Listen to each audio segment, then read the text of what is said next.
Nose మీద black heads ఉంటది, pimples వచ్చి పోయిన మార్క్ ఉంటుంది. రెడ్ కలర్ లో ఉన్నది ఆయిలీ స్కిన్ వాళ్ళకి. మరూన్, పింకిష్ రెడ్ లేదు. రైట్ మీద మారాయా, ఓపెన్ పోర్స్ ఉన్నాయా లేదు.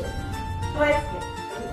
డ్రై స్కిన్ కి వచ్చే ప్రాబ్లం ఏంటంటే ఎక్స్ట్రీమ్ డ్రైనెస్, క్రీమ్ కొంచెం క్రీమీ అండ్ ఆయిలీ, కొంచెం స్టిక్కీ ఫీలింగ్ ఇస్తుంది. అవునా? సో వాటర్ మాత్రం రాయలేదు, క్రీమ్ మాత్రం రాయలేదు. సో ఇది మెయిన్ ఇంగ్రీడియంట్ ఏంటి? వాటర్. షైనీగా ఉంది కదా.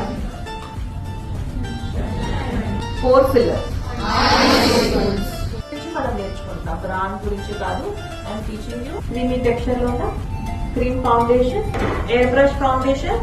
థిన్ గా ఉంటది, క్రీమీగా ఉంటది, ఇలా స్టిక్ అంటాం. తెలుస్తుందా?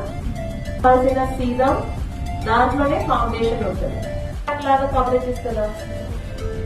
ఓకేనా? క్లియర్?